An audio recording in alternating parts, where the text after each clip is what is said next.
Hey everybody, I wanted to share a recipe with you today to kind of make up for the epic fail of my Facebook Live yesterday.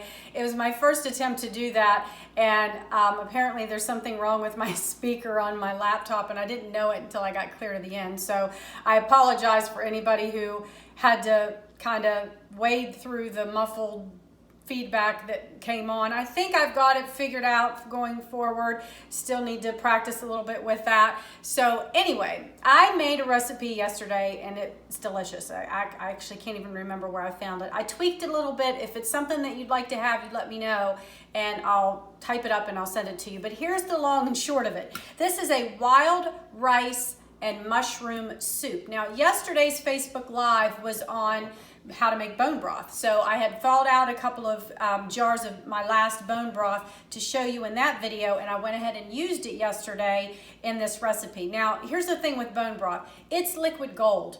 So pretty much anything you add it to, it's gonna add so much flavor that you really don't have to add a whole lot. So here's how you make this. I use a wild rice blend. This is what I use, and I cook my rice first, pretty much all the way before I add it to my soup/stew. So this is really, really basic. All you do is take some vegetables. I think I used garlic, carrot, celery, mushrooms, and sauteed it with a teaspoon of thyme and a teaspoon of oregano. And I think I added sage because I like sage with mushrooms. And once that became soft, I dumped my bone broth in. Now here's the trick to this. It's the cashews. What I did was I took a half a cup of cashews and I soaked them in some warm water while I was making the soup. So once the soup was done, I added the rice to it, and then I took about a cup and a half of the soup and I put it in a blender. You could also use a NutriBullet, but mine is broken. A blender, and I blend it with the drained cashews.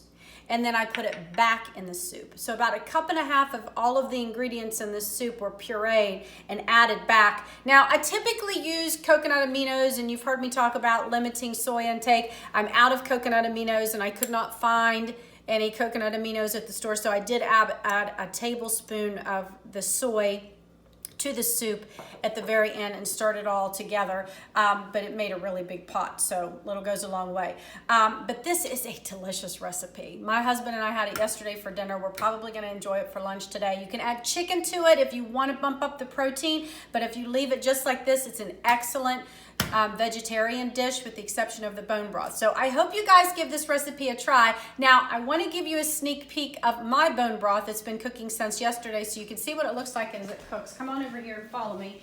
This is what it looks like so far. It looks like I probably will have to add some more water to it tomorrow as it finishes up its cooking. Now, here's the last thing I want to tell you about. Tomorrow, Thursday at 10 a.m., I'm going to attempt another Facebook Live event, and I'm going to demo vinaigrettes.